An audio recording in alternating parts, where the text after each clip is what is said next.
itu baca. Kamu akan semakin itu berat. Tanda-tanda awalnya. Kamu akan semakin berat. Pertanyaan saya, apakah sudah ada tiupan sangkakala pada saat itu? Itu tanda akhir zaman yang utama. Iya, makanya dungu, dongo, bahlul, tolol. Itu kamu tolol. Kalau tanda-tanda itu tolol sudah ada. Kamu turun dulu. Habis itu kamu naik lagi. Kamu turun dulu. Kamu turun dulu, dongo. Kamu dongo. Tanda-tanda itu akan menyertai aku. Kalau aku yang datang hari Selasa, maka hari Selasa itu adalah akhir zaman. Kalau aku datang hari Jumat, maka hari Jumat itulah akhir zaman. Kalau aku datang hari Minggu, maka hari Minggu itulah akhir zaman. Kenapa? Karena kalau aku yang datang, pasti diikuti tanda-tanda tersebut. Apa itu?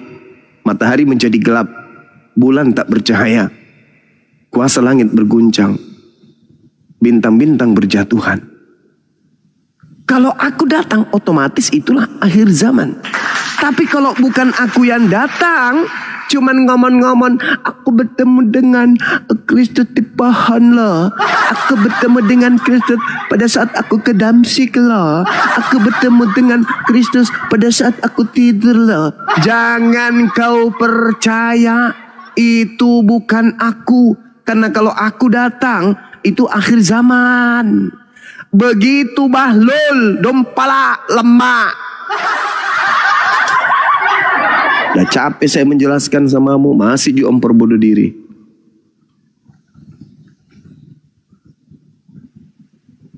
Ya, Bang Pria mau bertanya, silakan Bang Pria. Dibuka aja mute-nya, Bang. Ya, tapi jangan dungu kayak yang tadi itu ya. Iya. Dikasih kesempatan berapa kali masih tetap memperbodoh diri. Seakan-akan telinganya nggak ada. Semakin dia bebal kayak gitu, semakin benar Al-Quran. Summum bukmun umyum fahum la yarji'un.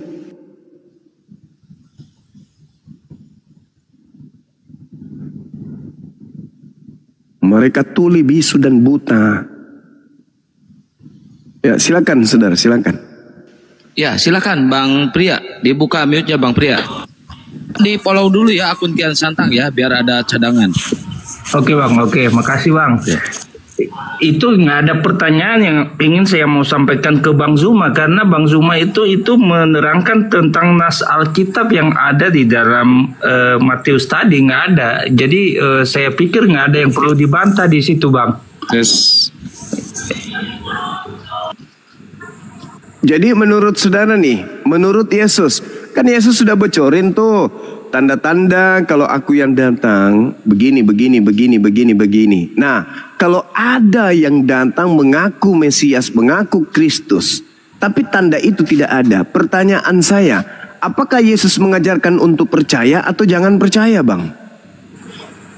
Kalau belum datang jangan percaya, Bang.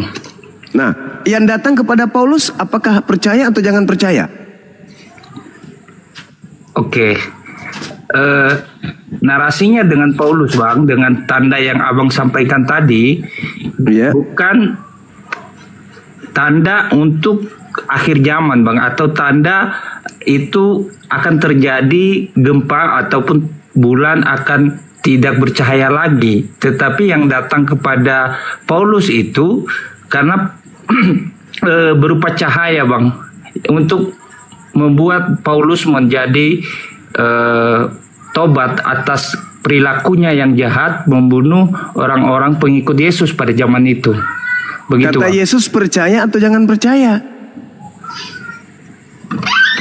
Kaitannya dengan yang pertama, Bang, nggak ada sebenarnya, Bang. Loh, Yesus menjelaskan tanda-tanda kedatangannya supaya murid-muridnya bisa membedakan antara yang datang itu dirinya atau bukan dirinya. Kok jadi linglung semua? Kan murid bertanya, apa tanda kedatanganmu? Kata Yesus, tanda kedatanganku bla bla bla bla bla. Nomor 23. Jadi apabila ada orang berkata Mesias di sini, Mesias di sana, kata Yesus, jangan kamu percaya. Itu bukan aku. Sebab kalau aku yang datang, matahari menjadi gelap, bulan tak bercahaya, bintang berjatuhan. Kalau aku yang datang. Nah, kalau bukan aku yang datang, tanda-tanda itu tidak ada. Jangan kamu percaya. Tapi Kristen mencoba untuk melilit lidah. Yukhadi'una Allah walladzina amanu wa ma yakhda'una illa anfusahum wa ma yash'urun, kata Quran. Mereka orang kafir itu ingin menipu Allah, ingin menipu orang beriman, tapi sesungguhnya mereka hanya menipu diri mereka sendiri. Itu fakta, itu real. Seakan-akan kalian itu pikun, padahal jelas sekali tertulis di kitab kalian sendiri. Jadi apabila ada orang berkata, ada Mesias di sini, ada Mesias di sana, jangan kamu percaya. Sebab Kristus palsu. Bolak-balik itu ceritamu cuma. Kristus palsu dan nabi-nabi palsu akan datang dan akan melakukan banyak mukjizat, sekiranya mungkin menyesatkan orang-orang pilihan juga. Camkanlah, aku telah berkata kepadamu. Terlebih dahulu aku sudah katakan kepadamu, apabila ada orang berkata ada Mesias di padang gurun, ada Mesias dalam bilik, jangan kamu percaya. Sebab sama seperti kilat memancarkan cahaya dari timur sampai ke barat, demikianlah nanti kedatangan anak manusia, aku. Jadi yang tadi itu jangan kau percaya. Nah sekarang kenapa Kristen jadi percaya?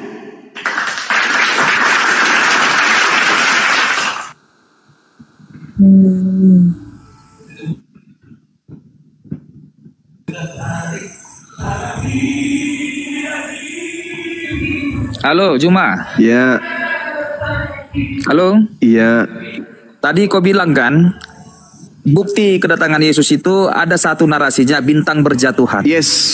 Sekarang kalau kau ahli dalam Alkitab kami, seperti bisanya bintang jatuh? Ya, kenapa jadinya pertanyaannya kayak begitu? Maksudnya bintang berjatuhan itu seperti apa? Iya, bintang jatuh. Bintang sekarang di Alkitab itu Juma, kau bilang bintang berjatuhan, bisanya bintang jatuh ke bumi? Itu tertulis demikian. Kawan. Iya, tertulis gak? Artinya tertulis gak kayak begitu? Tapi kok ahlinya? Tertulis gak begitu? Sekarang tertulis tidak begitu. Tertulis tidak begitu. Kutanya dulu. Sekarang kau terangkanlah dulu apa maksudnya bintang kamu tanya ke saya? Itu makna sebenarnya atau makna? Makna sebenarnya dong. Makna sebenarnya dong. Oke, makna sebenarnya. Makna sebenarnya. Iya. Terus? Jadi kutanya dulu kau, Bang Juma yang pintar. Maksudnya bisanya bintang jatuh ke bumi? Apakah di situ dikatakan jatuh ke bumi? Jangan kau tanya, jawab dulu aku Juma. Bisanya bintang jatuh ke bumi? Apakah di situ tertulis jatuh ke bumi? Jangan kok jadi nanya. Kau maksud bintang berjatuhan tuh apakah di situ dikatakan jatuh ke bumi? Mananya kau ini? Akunya kau jadi. Kenapa kau larikan jatuhnya ke bumi, Dongo? Bukankah bintang itu jauh lebih besar daripada bumi? Kan kau kan saya mengatakan apa yang tertulis di situ. Iya, itu tertulis. Saya mengatakan apa yang tertulis di situ, Dek. Bintang-bintang akan berjatuhan. Mana jatuh di buminya, mana, Dek?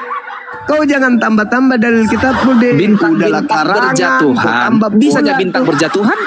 Ya, dalilnya begitu. Juma, kau jagonya bahas-bahas Alkitab bantah-bantah, itu aja kemampuanmu cari poin. Banyak kali gayamu. Jadi moderator, dalilnya begitu, Nyet.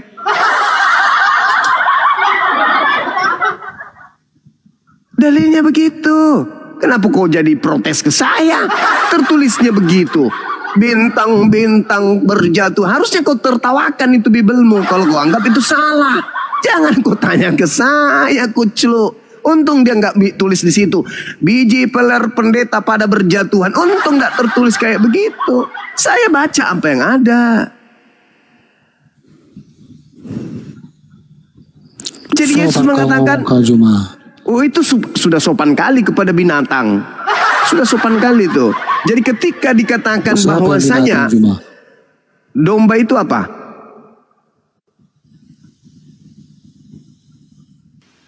Macet. Malu. Kau sendiri yang mau mengatakan dirimu domba pada serigala. Jadi ketika Yesus mengatakan bahwasanya apabila ada orang berkata ada Mesias di sana, ada Mesias di situ, jangan kau percayakan perintahnya. Nah, ketika Paulus mengaku bertemu dengan Kristus di padang gurun, kenapa ente percaya? Padahal nasihat Yesus jangan percaya.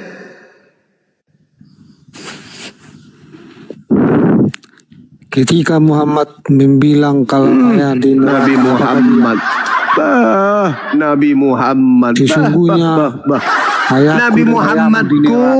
Nabi Muhammadku mengatakan Nabi Isa-ku tidak disalib. Yang disalibkan itu orang yang diserupakan dengan mereka yang menyalib. Itu yang sedang kita bahas. Sayangnya hostnya tidak kasih tema. Ayahku dan ayahmu ada di neraka. Ayahku dan ayahmu. Bah, parah kali. Itu kan perkataan Muhammad tentang ayahnya sendiri. Tema kita apa, Cak Kangkung? Hah? Ya itu dulu kau bantah. Bisa nggak kau bantah itu kalau Bapak Muhammad itu nggak di dalam neraka? Dongo. Paman itu juga kalau orang Arab manggilnya Abah. Iya, Abah. Ponaan-ponaan saya manggil saya Abah. Sementara Nabi Muhammad itu mengatakan Abah. Abah yang dimaksud di situ ya Abu Jahal, Abu Janda dan Abu Lahab. Parah. Si kucluk. Sosokan bahas al-Islam, Bible nggak paham, larinya ke Islam.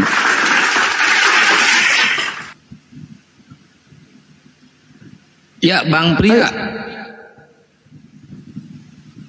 Udah 8 oten Gurunda, nggak ada yang jujur itu, mental semuanya. Nah, itu dia, berat, tapi goyah. Hati goyah, pikirannya goyah. Pasti. Kenapa saya agak keras? Karena kalau saya lembut-lembut semakin memperbodoh diri kalian. Renungkan apa yang saya sampaikan itu. Renungkan. Renungkan. Adakah Kristus mengajarkan makan babi? Ada. Adakah Kristus mengajarkan kemudian jangan bersunat? Ada. Ada Yesus mengajarkan itu? Enggak ada. Berarti Kristus mana nih yang datang kepadamu? Kok pola ajarannya berbeda? 2000 tahun loh kalian. 2000 tahun terjerat oleh Kristus itu. Kalau ternyata bukan Kristus yang kalian sembah itu penyesatnya, dan bukan Kristen ini orang banyak yang disesatkan oleh Kristus palsu itu, tolong tunjukkan siapa orang banyak yang disesatkan oleh Kristus palsu. Ada selain Kristen? Tunjukkan kepada saya Kristen di luar Kristen yang memanggil Yesus Tuhan, bernubuat, mengusir setan, bermujizat pakai nama Yesus. Di luar Kristen ada? Nggak ada, Paman. Nggak ada. Berarti yang diusir di dalam Matius 7 nomor 22, 23 itu siapa? Kristen, Paman. Kristen. Siapa lagi? Udah terang kayak begini kawan. Kalian terlalu ego. Meskipun kalian itu sudah terlanjur Kristen, tapi kan masih ada masa-masa di mana kalian dikasih kesempatan untuk berpikir, merenungi apa yang disampaikan Bang Sume ini. Salah apa benar sih? Buka Bible. Oh iya ya. Nah, kalau sudah tahu itu, lembutkan hati. Jangan gengsi. Minimal ateis. Jangan ke Islam kalau memang kau rasa Islam itu buruk. Jangan, minimal ateis. Tinggalkan. Kan perintahnya jangan kau percaya. Loh, kenapa jadi percaya? Kalau percaya apa akibatnya? Disesatkan. Nah, tengoklah diri-diri kalian ini. Menyembah anak orang. Makan semua makanan yang diharamkan. Menganggap hukum-hukum Tuhan itu sudah tidak lazim. Itu hanya perjanjian lama. Padahal sesungguhnya yang kalian sebut perjanjian lama itu justru perjanjian barunya Tuhan kepada Bani Israel. Tertulis di dalam Yeremia 31 sampai 34 sampai 33. Padahal kalau kalian membaca Yesaya 66 nomor 15, 16, 17, aku Tuhan akan datang dengan kobaran api dengan pedang di tangan untuk menghanguskan, membakar habis semua pemakan babi. Ayo. Nggak sadar. Kenapa nggak sadar? Karena iblisnya terlalu kuat. Iblisnya terlalu kuat. Itulah makanya Yesus mengatakan, jangan kau percaya. Karena kapan kau percaya, kau akan disesatkan. Apa buktinya Anda disesatkan? Tengoklah, Maria melahirkan Tuhan atau manusia? Manusia. Berarti bukan Tuhan. Tuhan yang jadi manusia. Kamu menyembah manusia atau Tuhan? Tuhan. Siapa nama Tuhanmu? Yesus. Yang dilahirkan Maria siapa namanya? Yesus. Yang dilahirkan Maria Tuhan atau manusia? Manusia. Namanya siapa? Yesus. Kau menyembah manusia atau Tuhan? Tuhan. Siapa nama Tuhanmu? Yesus. Tengoklah. Gak sadar. Nah, tambah lagi nih. Nah, ada pejabat surga, pejabat neraka. Apanya semua itu coba? Ilmu dari yang mana? Yang mengilhamkan kalian, yang merasuki kalian itu apa coba kira-kira? Ada lagi luga mengaku nabi. Apa kira-kira yang merasuki kalian ini? Coba pikirkan, renungkan itu. Dengarkan baik-baik ya. Tengok, dengarkan coba. Tengoklah, kita dengar. Ayo, apa? Mau ngomong apa? Pejabat surga. Saya seorang manusia berpangkat sarjana, menjabat seorang pegawai negara atau pejabat negara. Yesus seorang manusia berpangkat Allah, menjabat seorang tengok. Lihat. Kau jelaskan bagaimana status Allah. Wujudnya apa? Pangkatnya apa? Jabatannya apa? Coba lihat. Dia memandang Tuhan itu seperti pegawai negeri. Lihatlah. Sekarang gini loh, kau terangkan bagaimana wujud ini kira-kira yang merasuki orang ini apa? Kristus yang mana ini yang masuk dalam tubuhnya orang kayak begini coba? Ya, renungkan aja. Pikirkan coba. Belum lagi luga tambunan. Wah, keluar masuk neraka. Tadi malam saya berangkat ke surga. Habis itu mampir di neraka sejenak. Apanya itu coba? Gak malu kalian? Gak sadar gitu loh. Berada pada posisi orang-orang yang seperti itu. Jangan sombong kawan-kawan terhadap kebenaran. Jangan sombong. Dudukkan perkara benar itu benar. Ya, jangan dulu ke Al-Quran. Terlalu jauh. Wah, saya kayaknya Bang Suman nyuruh kita ini untuk masuk Islam. Enggak. Islam hanya bisa diterima oleh orang-orang yang berakal. Kalian dudukkan ilmu kalian dulu. Berdamai dulu dengan Bible. Berdamai dulu dengan Yesus anak Maria. Kalau kalian sudah berdamai dengan Yesus anak Maria, otomatis kalian akan meninggalkan Kristen. Karena Yesus tidak pernah mengajarkan Kristen. Yesus tidak pernah mengajarkan menyembah dirinya. Yesus tidak pernah mengajarkan ke gereja. Yesus tidak pernah mengajarkan makan babi. Yesus tidak pernah mengajarkan untuk ibadah minggu. Yesus tidak pernah mengajarkan kemudian untuk jangan bersunat. Yesus tidak pernah mengajarkan buku Lukas, buku Matius, buku Yohanes, buku Petrus, Kisah Para Rasul, Roma, Galatia, Filipi, Kaluku, Padale, Pararang. Tidak pernah Yesus ajarkan buku-buku itu, nggak pernah. Sedangkan buku-buku itulah yang menghantarkan kalian menjadi seorang Kristen. Coba direnungkan dulu itu, direnungkan. Karena Yesusnya mengatakan, waspadalah kepada penyesat yang datang dengan memakai namaku dan berkata, akulah Kristus. Berarti penyesatnya mengaku siapa? Kristus. Siapa pengikut Kristus? Aliteng. Kalian sekarang ini sebagai apa? Aliteng. Sadar enggak kalian tuh? Halo. Iya, halo Bang Nababan. Bentar, teman-teman 60 lagi silakan di follow dulu akun Akang Satria buat cadangan ya teman-teman ya. Ya silakan Bang Nababan. Ini judulnya Duo Kristus. Oh apa Bang? Oh keras judulnya. Langsung dia bilang, wow.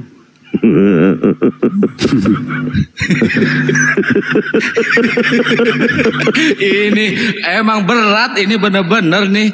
Aliteng ini nggak bakal bisa kalau tema kayak gini nih.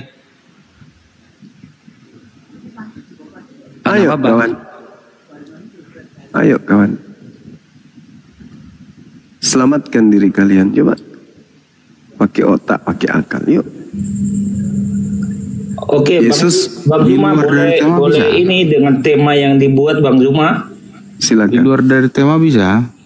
Oke, Bang Zuma, dua Kristus. Tadi yang disampaikan oleh Bang Zuma itu mengenai ajaran Yesus kepada murid-muridnya, tanda-tanda yang akan terjadi di akhir zaman.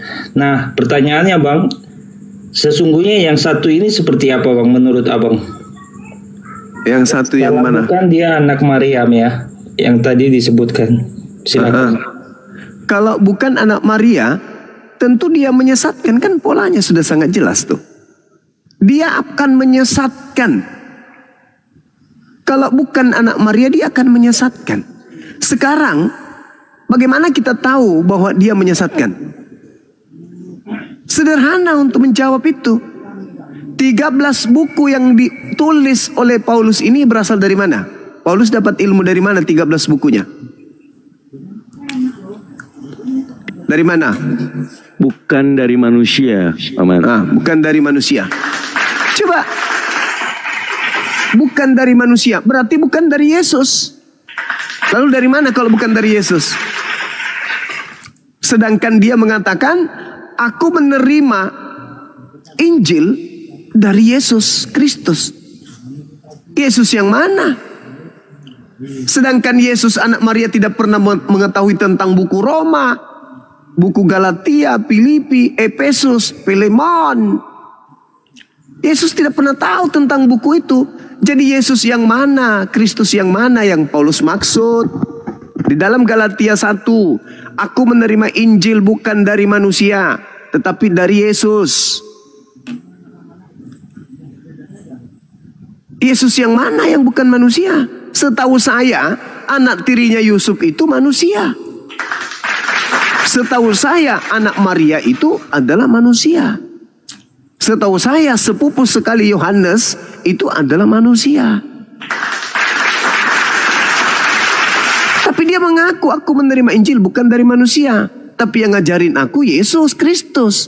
Sementara Yesus yang manusia mengatakan, waspadalah kepada Sibilisis, iblis yang datang kepadamu dengan memakai namaku dan berkata akulah Kristus. Nah, gimana dong? Paulus menerima ilmu 13 buku ini dari mana? Kristus Yesus, Paman. Jelas itu. Sedangkan Yesus anak Maria tidak pernah mengajarkan buku-buku itu.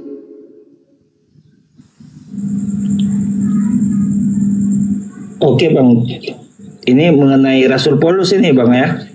Dari mana? Iya, karena dia yang menggenapi nubuat Yesus. Kalau Yesus mengatakan, apabila ada orang berkata bertemu Kristus di padang gurun. Paulus mengaku bertemu di padang gurun. Dan mengaku bertemu dengan Kristus di dalam bilik rahasia. Paulus mengaku bertemu dengan Kristus di dalam penjara. Penjara itu bilik rahasia. Apa kata Yesus? Jangan kamu percaya. Pertanyaan saya, kenapa Kristen malah percaya? Apakah itu tidak meledak? Kakak bertanya, siapakah Muna sebenarnya? Muna menjawab, dia adalah pecundang. Ayo, saudara. Meledak. Bang Zuma. Iya, mengenai buku yang didapat oleh Rasul Paulus, itu yang menjadi pertanyaannya tadi ya, mulai dari kisah para rasul itu Bang ya, sampai ke Ibrani. Kalau di dalam perjanjian baru ini dia menulis ya Bang ya. Tetapi kisah para rasul bukan tulisan Paulus, Ibrani juga bukan tulisannya. Dia lucu guru nak manggilnya Bang Juma. Iya Paman. Iya, Roma, Korintus, Efesus, Galatia ya sampai ke Kolose.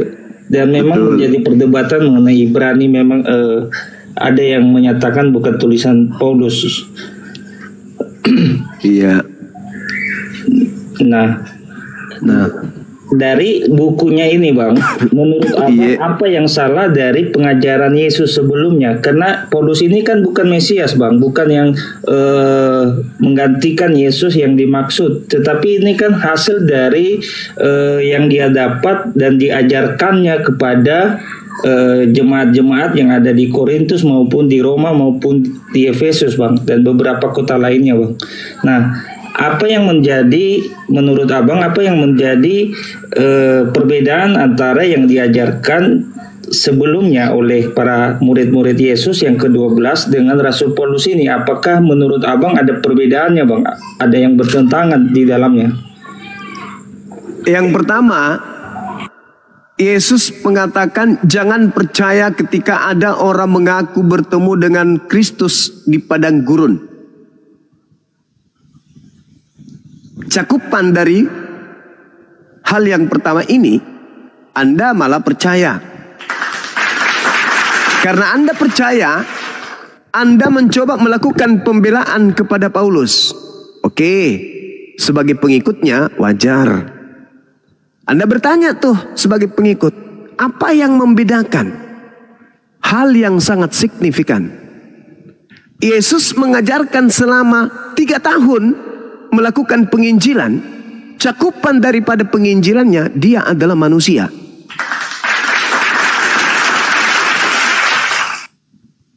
Sedangkan Paulus, cakupan dari semua pengajarannya yang diajarkan adalah Yesus bukan manusia. Jadi jelas ajaran yang begitu runcing pertentangannya ini Anda tiadakan. Seakan-akan Anda tidak melihat. Seakan-akan mata Anda buta. Kuping tertutup, hati pun tertutup. Kenapa? Karena Anda percaya kepada oknum yang Yesus malah katakan jangan percaya. Apa kemudian, apa yang menjadi konsekuensinya kalau percaya? Kamu akan disesatkan. Sebagai orang yang sudah disesatkan oleh Paulus, tampillah Anda menjadi pembelanya. Apa yang menjadi pembeda antara ajaran Yesus dengan ajaran Paulus? Kan sama aja. Kenapa Anda mengatakan sama? Karena Anda pengikut Paulus, di mana Anda sudah terjerat di dalam melanggar perintah Yesus jangan percaya, malah Anda percaya. Jadilah Anda bubur. Nah, saya hadir kemudian mencoba untuk menolong Anda dari sana. Ketika Anda bertanya kepada saya, apa yang membedakan? Pertama, yang membedakan, Yesus mengatakan di dalam Yohanes 17:8, segala firman yang engkau berikan kepadaku telah aku sampaikan kepada mereka, dan mereka semua telah menerimanya, dan mereka bahwa engkaulah yang telah mengutus aku. Yesus menerangkan muridnya yang asli telah menerima segala firman yang diterima oleh Yesus dari Bapa. Dan setelah murid menerima segala firman itu, Yesus didudukkan sebagai utusan Tuhan oleh muridnya. Salah nggak mereka? Tidak salah. Mereka akan mendapatkan hidup kekal. Berdasarkan Yohanes 17:3. Hidup kekal itu adalah mereka mengenal Yesus Kristus sebagai utusan. Bagaimana dengan Paulus? Coba Anda lihat di dalam Galatia 1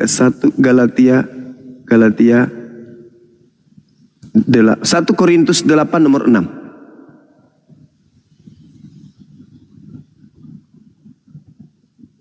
Satu Korintus 8 ya teman-teman. Ada yang ingat nggak? Saya kok jadi lupa ya. Tentang apa itu Bunda? 1 Korintus 8:6. Kita hanya memiliki satu Theos saja, yaitu Bapa. Ya, betul. Dan memiliki satu Tuhan saja, yaitu Yesus. Betul ya? Iya. 1:8. Nah, di situ dia mengatakan satu Theos, satu Tuhan saja, yaitu Yesus. Dan dia pun mengatakan bahwasanya Yesus itu adalah Tuhan. Bahkan dia katakan di dalam Filipi 2 nomor 6, nomor 7, nomor 8, yang menjadi manusia ini adalah Tuhan itu sendiri. Dia bukan utusan Tuhan. tetapi dia adalah Tuhan itu sendiri yang datang menjadi rupa manusia, mengambil rupa manusia. Yang kedua, Yesus mengatakan, aku tidak dapat berbuat apa-apa dari diriku sendiri. Aku adalah anak manusia. Paulus mengatakan dalam Kolose 2 nomor 9, dalam jasad Yesus kepenuhan keilahian. Pertentangannya sangat luar biasa. Yang ketiga, Yesus diutus ke atas muka bumi kepada Bani Israel, diangkat menjadi rasul kepada Bani Israel. Sedangkan Paulus ketika dia menjadi mayat, lalu dia bangkit kembali menjadi Tuhan bagi orang Kristen. Yesus mengatakan diutus, dibangkitkan untuk menjadi rasul bagi Bani Israel. Paulus mengatakan dia dibangkitkan untuk menjadi Tuhan bagi orang Kristen.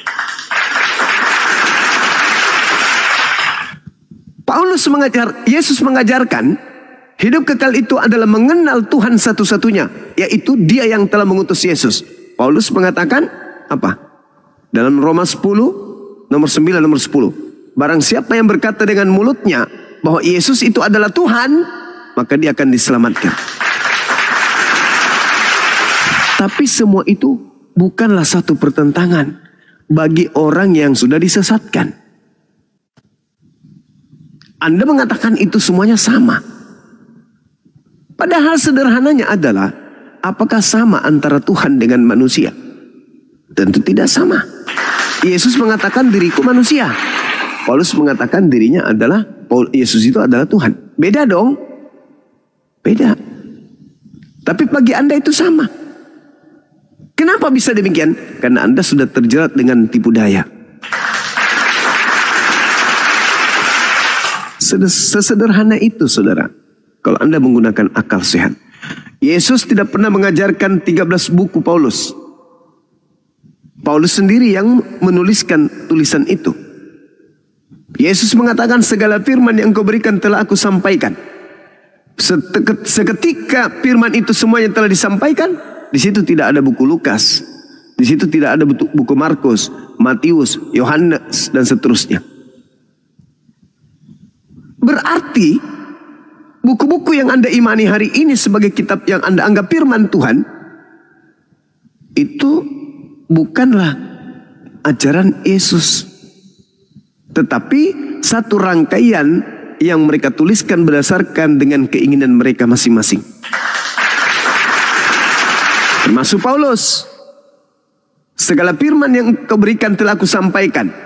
Nah, di antara segala firman itu tidak ada Roma, tidak ada Efesus, tidak ada Filipi, tidak ada Filemon, tidak ada Timotius, tidak ada Galatia. Lalu dari mana buku-buku 13 ini? Kalau bukan dari Yesus anak Maria. Oh, dari Yesus juga Bang Suma, tapi palsu.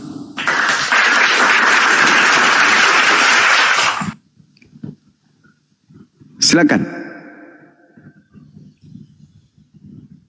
Bang Zuma, ya cukup jelas ya apa yang dijelaskan. Cuman kita beranalogi nih Bang, atau kita berasumsi atau kita berpikir, nah apa yang menjadi tujuan daripada Rasul Paulus melakukan, menurut Abang, apa yang menjadi tujuan Rasul Paulus melakukan hal yang demikian, sehingga sampai sekarang kalau kita lihat sejarahnya Rasul Paulus itu tidak mempunyai anak, tidak mempunyai istri dan sebagainya, hanya untuk memberitakan Injil ini saja. Oke, baik. Silakan Bang. Masya Allah, ini pertanyaan yang sangat bagus. Apa tujuan Paulus? Sebenarnya Paulus itu tidak punya tujuan. Paulus itu sendiri adalah orang yang disesatkan. Yang punya tujuan itu adalah Kristus yang datang kepadanya. Itu yang punya tujuan. Di mana pola itu terjadi? Ketika kemudian Yesus didatangi oleh iblis. Di Matius 4 atau di Lukas 4. Apa kata iblis? Segala kemegahan yang ada di atas muka bumi ini, segala kuasa dan kemuliaannya yang ada di bumi, akan aku berikan kepadamu Yesus, apabila engkau menyembahku. Sebab aku berkuasa memberikan kepada siapapun yang aku kehendaki. Ingat saudara, kalau Anda melihat di dalam Kejadian 3 nomor 15, aku akan mengadakan permusuhan antara keturunanmu dan keturunannya. Keturunan iblis dan keturunan Maria, keturunan Adam. Maka misi iblis apa? Meremukkan kepala manusia. Iblis menggunakan Paulus untuk meremukkan kepala umat manusia supaya mereka tidak berpikir. Mana buktinya? Coba Anda baca di 1 Korintus 1 nomor 19. Aku akan melenyapkan kecerdasan orang yang berpikir. Coba. Dan kecerdasan akan aku lenyapkan. Itu. Kalau kecerdasan sudah dihilangkan, lalu manusia menjadi apa? Menjadi bodoh. Itu bisikan iblis tuh. Melalui nabinya Paulus. Jadi kalau Anda bertanya, apa gunanya Paulus melakukan seperti itu? Apa untungnya? Yang untung adalah sibilisisis yang telah mengutus Paulus agar menjadikan seluruh manusia menjadi pengikutnya. Sekarang kalau Anda menjadi pengikut Paulus, siapa yang Anda sembah? Paulus? Bukan.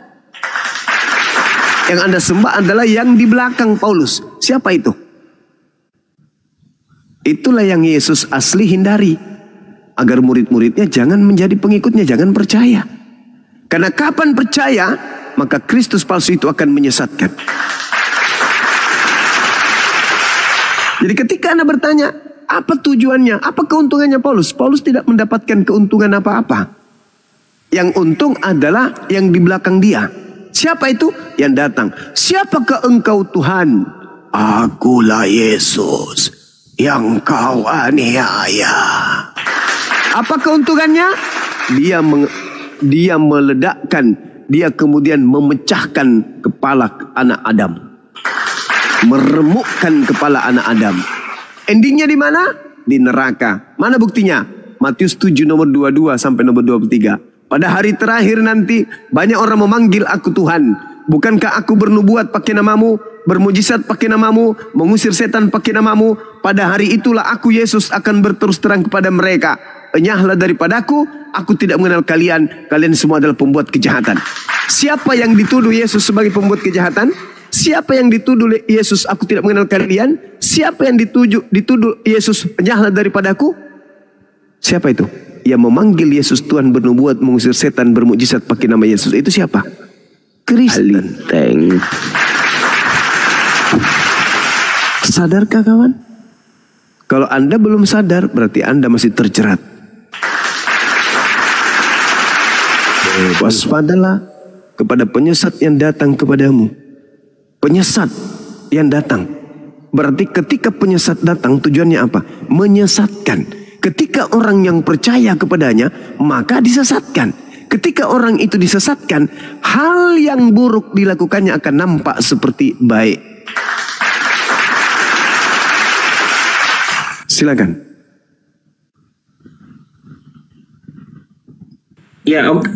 Oke Bang. Tadi apa yang dijelaskan sudah saya tangkap. Nah, tadi disampaikan bahwa tujuan dari Paulus melakukan hal ini berarti yang di belakangnya adalah Yesus. Oke. Lalu dengan tema kita duo Kristus, ini Kristus yang mana yang dimaksud yang satu itu? Kalau tujuan Paulus tadi adalah untuk Kristus yang di belakang dia adalah Yesus, maka Kristus yang satu itu siapa Bang? Kalau tema kita merujuk pada tema kita Bang. Saudara, Yesus itu ada dua. Yesus anak Maria dan Yesus penyesat. Yesus anak Maria gelarnya Kristus. Yesus penyesat juga gelarnya Kristus. Sama-sama Yesus Kristus. Di mana dalil penyesat itu namanya Yesus dan gelarnya Kristus? Matius 24 nomor 4 nomor 5. Janganlah engkau disesatkan. Waspadalah agar kamu jangan disesatkan. Sebab banyak orang akan datang dengan memakai namaku Yesus dan berkata akulah Kristus. Berarti penyesat itu datang dengan memakai nama siapa? Yesus Kristus. Makanya yang saya katakan tadi, Apa keuntungan Paulus? Tidak ada keuntungan Paulus. Yang untung itu yang membackingi dia. Siapa yang membackingi dia? Iblis. Ia mengaku-ngaku Yesus Kristus. Itu Yesus Kristus yang pertama. Yesus Kristus yang kedua adalah anak Maria. Coba Anda baca di dalam Lukas 2 nomor 11. Pada hari ini telah lahir bagimu Kristus di kota Daud. Kristus Tuhan di kota Daud. Pada saat dia lahir, dia sudah Kristus. Bandingkan dengan Lukas Kisah Para Rasul 2 nomor 36. Yesus yang kau salibkan itu telah dijadikan menjadi Tuhan dan Kristus bagimu. Ada dua kan? Ada yang Kristus dari sejak dia lahir, dan ada Kristus sejak dia disalibkan. Dua. Yang kalian sembah yang mana? Kristus yang disalibkan. Supaya tidak nampak terlalu sesat kalian ini, kalau ditanya siapa yang kalian sembah, siapa Yesus itu? Apa jawaban kalian? Yesus 100% manusia dan sekaligus 100% Tuhan. Kalian menggabungkan antara Yesus anak Maria dengan Yesus yang adalah Tuhan yang keluar dari kubur. Padahal itu adalah dua oknum yang berbeda. Terakhir, 2 Yohanes 1 nomor 7. Siapakah penyesat itu? Kan tadi katakan waspadalah kepada penyesat. Siapakah penyesat itu? Bukankah dia yang pergi ke seluruh dunia, yang tidak mengaku Yesus Kristus datang sebagai manusia? Itulah penyesatnya, itulah antikristusnya. Saya ulang, siapakah penyesat itu? Waspadalah kepada penyesat. Bukankah dia yang pergi ke seluruh dunia, yang tidak mengaku bahwa Yesus Kristus telah datang sebagai manusia? Itulah penyesatnya, itulah antikristusnya.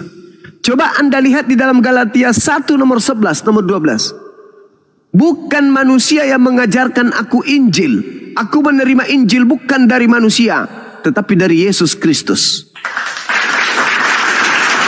Paulus mengatakan Yesus Kristus bukan manusia. 2 Yohanes 1 nomor 7. Siapakah penyesat itu? Bukankah dia yang pergi ke seluruh dunia, yang tidak mengaku Yesus Kristus datang sebagai manusia? Tanya Paulus. Paulus, ya paman, Yesus datang kepadamu sebagai manusia atau bukan sebagai manusia? Paulus mengatakan, Yesus Kristus datang kepadaku bukan sebagai manusia. Nah, penyesat. Siapa pengikutnya? Kristen. Berarti Kristen ini semua adalah penyesat. Demikian dari saya. Silakan teman-teman. Oke bang, tadi udah merujuk, udah tahu bahwa yang diajarkan oleh Paulus itu adalah yang telah disalibkan, dijadikan sebagai Tuhan. Nah, pertanyaan saya bang, yang menurut abang di Lukas tadi telah lahir bagimu Yesus sebagai juru selamat. Nah, ini kisahnya kemana kalau tidak ada hubungannya dengan yang disalibkan itu, bang? Menurut abang seperti apa ya? Oke, Yesus ditanya tuh sama murid-muridnya di Matius 19, Guru, apa yang harus aku lakukan supaya aku selamat, supaya aku memperoleh hidup yang kekal? Kata Yesus apa? Jangan membunuh, jangan memperkaos, jangan bersaksi dusta, jangan mengingini punya orang, jangan kemudian hormati ibumu, dan seterusnya. Apa kata muridnya? Semuanya itu telah aku lakukan, Guru. Apa kata Yesus? Tinggal satu lagi yang harus kamu lakukan supaya kamu memperoleh hidup yang kekal. Saya sih berharap yang satu itu, percayalah bahwa aku mati untuk nebus dosa-dosamu. Saya sih berharap itu, tapi ternyata tidak. Apa yang satu itu, kekurangan satu itu supaya hidup kekal? Kata Yesus, juallah semua hartamu lalu berikan kepada si miskin. Nah, mana hidup kekal itu menebus dosa? Percaya aku mati menebus dosamu di tiang salib. Mana? Enggak ada. Enggak ada. Coba Anda baca tuh di Matius 19 nomor 16 tuh. Apa yang harus aku lakukan supaya aku bisa hidup kekal? Apa kata Yesus? Lakukan segala perintah Tuhan. Jangan membunuh, jangan bersaksi dusta, jangan mengingini milik orang lain. Hormati kedua orang tuamu, pelihara sabat, dan seterusnya. Oh, guru, itu semua sudah aku lakukan, Cak Ayu. Apa kata Yesus? Kalau begitu tinggal satu yang kau harus lakukan. Apa itu? Jual hartamu, lalu berikan semuanya kepada si miskin. Lah, mana ajaran Kristus yang datang kepada Paulus? Oh, harus percaya dosa-dosamu, dia dikutuk, mati terkutuk, sebab ada tertulis, terkutuklah dia yang ada dia. Mana itu, mana. Ternyata Yesus tidak memasukkan itu sebagai kategori sebagai keselamatan. Itu yang pertama. Yang kedua, bagaimana caranya supaya hidup yang kekal? Kata Yesus, engkau mengenal satu-satunya Tuhan yang telah mengutus aku, yaitu Dia yang telah mengutusku. Mengenal Dia sebagai satu-satunya Tuhan. Dan mengenal Yesus Kristus yang Dia utus. Asyhadu an la ilaha illallah wa asyhadu anna Yesus Rasulullah. Itu hidup kekal menurut Yesus. Yohanes 17 nomor 3. Itu yang kedua. Yang ketiga, bagaimana cara memperoleh hidup yang kekal untuk selamat? Menurut Yesus, baca Yohanes 3 nomor 16. Begitu besar kasih karunia Tuhan, begitu besar kasih Tuhan akan dunia ini, sehingga Ia mengaruniakan anak yang tunggal. Barang siapa yang percaya, maka dia akan memperoleh hidup yang kekal. Siapa tidak percaya, mati dalam dosa. Ketika Yesus berkata, apabila ada yang mengaku bertemu dengan Mesias di gurun, jangan kamu percaya. Kata Tuhan, barang siapa yang percaya kepada Yesus, begitu besar kasih karunia Tuhan akan dunia ini sehingga Ia menggerakkan anaknya, maka siapa yang percaya tidak akan binasa, melainkan memperoleh hidup yang kekal. Kalau percaya kepada Yesus, maka tidak binasa, melainkan memperoleh hidup yang kekal. Kalau percaya kepada Yesus. Ketika Yesus mengatakan, jangan kau percaya, ketika ada orang mengaku bertemu dengan Kristus di padang gurun, Kristen berada di mana posisinya? Kristen malah percaya. Berarti Kristen tidak memperoleh hidup yang kekal, melainkan binasa. Karena Yohanes 3 nomor 16, kalau kamu percaya kepada Dia Yesus, maka kamu tidak binasa, melainkan memperoleh hidup yang kekal. Tapi kalau kamu tidak percaya, kau akan binasa dan tidak memperoleh hidup yang kekal. Yang kau dapatkan adalah kematian kekal. Kenapa Anda percaya kepada Paulus? Padahal Yesus mengatakan, jangan kamu percaya ya, kalau ada yang mengaku bertemu dengan Kristus di gurun, jangan kau percaya. Nah, kalau ingin memperoleh hidup kekal, maka ikuti Yesus, jangan percaya. Tapi faktanya, Anda malah percaya kepada Paulus. Kalau Anda tidak bertaubat hari ini dan mati kemudian, maka di mana tempat perginya? Neraka jahanam. Maka bersegeralah bertaubat, tinggalkan ajaran Kristus palsu yang datang kepada Paulus. Saya kira demikian. Silakan. Oke Bang, makasih. Boleh lanjut satu lagi pertanyaan Bang? Silakan. Boleh Bang? Boleh. Bang, saya tertarik tadi di Matius itu yang menyatakan apalagi yang harus diperbuat supaya memperoleh hidup yang kekal.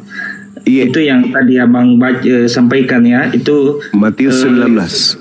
Iya, mengenai orang muda yang kaya itu Bang ya. Iya. Dia menanyakan tentang hidup yang kekal. Dia udah melakukan segala sesuatunya ya, kecuali dia disuruh menjual harta bendanya untuk dibagikan kepada orang miskin. Betul. Nah, untuk mengetahui ini, Yesus yang menyampaikan ini dari mana kita tahu Bang, bahwa Yesus yang menyampaikan itu yang harus kita dapatkan. Menurut Abang seperti apa Bang? Nah, betul. Ini pertanyaan yang sangat bagus. Al-Quran saya mengatakan, saya sedikit mengutip Al-Quran. Ya ahlal kitab, lima talbisunal haqqa bil batil wa hataktumul haqqa wa antum ta'lamun. Wahai ahli kitab, mengapa engkau mencampur adukkan antara kebenaran dan kebatilan, antara hak dan yang batil, sedangkan kalian mengetahui. Artinya, ketika saya sebagai seorang muslim ditanya terkait dengan pengajaran Yesus, bagaimana Anda tahu bahwa ini adalah Yesus? Yesus berkata, Bung, di dalam pengakuan kitab Anda sendiri, aku berkata-kata bukan dari diriku sendiri. Yohanes 12:49. Apa yang aku katakan adalah apa yang diperintahkan oleh Tuhanku untuk aku katakan dan aku sampaikan. Dan firman-Nya itu kekal. Apa yang diajarkan oleh Yesus ini, jangan membunuh, jangan berzina, jangan mencuri, jangan mengucapkan saksi dusta, hormati kedua orang tuamu, kasihi sesamamu, dan seterusnya. Jikalau engkau hendak sempurna, pergilah, jualah segala milikmu, dan berikanlah itu kepada orang-orang miskin. Ini adalah hukum Taurat. Keluaran 20. Berarti apa yang diajarkan oleh Yesus kalau dia asli sudah pasti.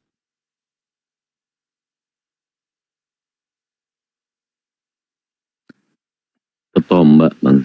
Kena tombak ya Gurunda ya? Iya. Aduh. Di tab-tab layar teman-teman, di gaspol tab-tab layarnya ya. Ini Gurunda kayaknya kena tombak nih. Sambil disapa dulu yang lain, Kang Dito ditanya Muslim apa Kristen. Iya. Selamat malam Prime. Prime boleh dibuka mute-nya, Bang Prime Dev. Bang Prime. Moderator, udah pada hadir belum moderator di ini? Ada di grup udah saya lihat juga. Oke, bro. Bang Prime, selamat malam. Oke, kalau kosong saya langsung turunin ya. Atau moderator dibantu. Bang Camelku. Camel. Bang Camel, buka mute-nya Bang. Bang Camel. Bang Camel. Aduh. Bang Jamel. Nggak ada orang itu. Baik. Sambil menunggu. Bang Pria Sejati. Bang Pria Sejati. Ya, halo Bang. Ya, siap. Menurut Anda sebaiknya Yesus itu dimuliakan atau dikutuk? Menurut saya Bang, ya. kita berdalil di dalam ini Bang. Kalau saya ditanya secara pribadi harus dimuliakan Bang. Oke, dimuliakan ya. Ya. Terus yang dikutuk di tiang salib siapa? Di tiang salib itu kalau bangsa Romawi itu di tiang salib itu orang yang berdosa Bang. Oke, coba baca Galatia 3 nomor 13. Berapa Bang? Galatia 3 nomor 13. Kita baca Bang ya, Galatia 3 ayat 16 ya. 13. Sebentar Bang, saya buka. Iya, ini bagusnya ini anak ini mau dia membaca lah. Kan itu. Gua demen. Iya, makanya dari tadi waktu di room kita tadi kan juga beliau memang maunya diskusi yang santun gitu kan, yang benar-benar mau hikmah. Tapi saya rasa semua udah kejawab ya, Bro Pria Sejati ya.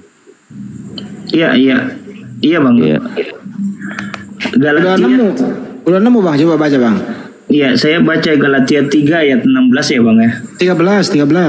Galatia 3 ayat 13, oke. Kristus menjadi kutuk. Dibenarkan oleh karena iman itu judul perikopnya.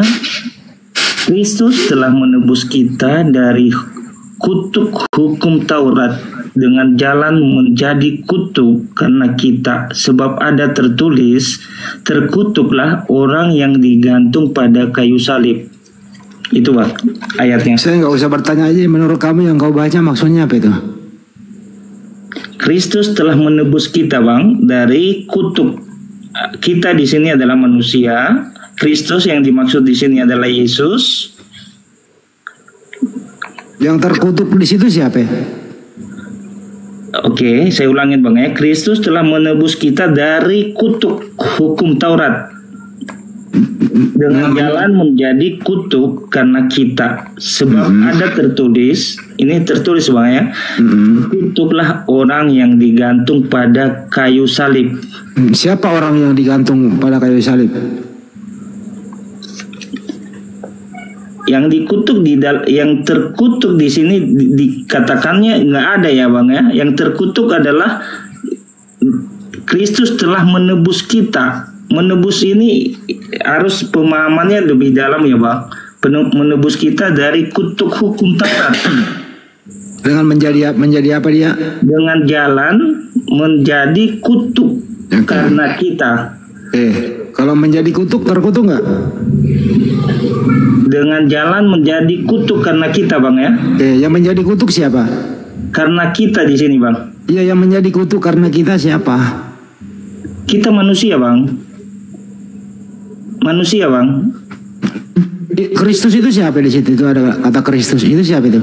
Oke ya, saya ulangin Bang di ayat 13-nya. Kristus telah menebus kita. Kita ini manusia Bang ya. Kristus itu siapa? Merujuk kepada Yesus Bang. Oke, Yesus. Coba ganti Kristus menjadi Yesus coba. Coba ganti Kristus menjadi Yesus coba. Yesus telah coba. Oke. Yesus telah menebus kita. Kita ganti kitanya lagi Bang enggak? Ya terusin aja, terusin. Dari kutuk hukum Taurat. Dengan jalan menjadi kutuk karena kita. Sebab ada tertulis terkutuk karena kita, terkutuklah orang yang digantung pada kayu salib. Oke, apakah Yesus digantung pada kayu salib? Dalam nas ini nggak ada Bang. Di situ kan tadi dulu sebut Yesus bro. Dalam nas yang kita baca nggak ada Bang. Ini ya, saya ganti Kristus jadi Yesus Bang. Kandito coba deh Kandito, maju dulu Kandito. Kayaknya sebelum saya marah nih. Iya. Ini bro, tadi sehubungan dengan Paulus mengaku bertemu dengan Kristus, tapi di situ tidak disebutkan Yesus secara langsung, tetapi sebab ada tertulis terkutuklah orang yang digantung di kayu salib. Yang mati di kayu salib siapa Bang? Di nas ini tidak ada Bang ya, yang mati di kayu salib tidak disebutkan ya. Ya, yang bro pria sejati yakini Yesus disalib nggak? Yes, disalib. Oke, berarti Yesus yang disalib. Nasnya, sebab ada tertulis terkutuklah orang yang digantung di kayu salib. Apakah yang digantung di kayu salib terkutuk? Iya, terkutuk. Oke, apakah Yesus terkutuk?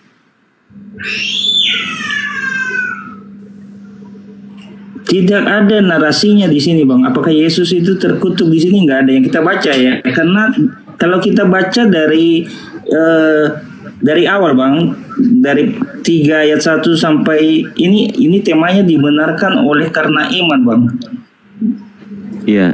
Kalau Abang merujuk di pertanyaan Abang itu ada di ayat 10, karena semua orang yang hidup dari pekerjaan hukum Taurat berada di bawah kutuk, sebab ada tertulis terkutuklah orang yang tidak setia melakukan apa yang tertulis dalam kitab hukum Taurat gitu Bang. Di ayat 10-nya Bang. Di situ Paulus mengutip sebab ada tertulis ya. Terkutuklah orang yang digantung di kayu salib, itu Paulus mengambil di Ulangan 21 nomor 23. Coba kita baca. Oke. Di situ dikatakan, maka janganlah mayatnya dibiarkan semalam-malaman pada tiang itu, tetapi haruslah engkau menguburkan dia pada hari itu juga, sebab seorang yang digantung terkutuk oleh Elohim. Iya. Jadi Yesus digantung di kayu salib, terkutuk nggak? Terkutuk nggak Bang? Ini Paulus mengambil kutipan loh, sebab terkutuk tadi loh. Yesus katanya disalib. Yes. Jadi Yesus terkutuk.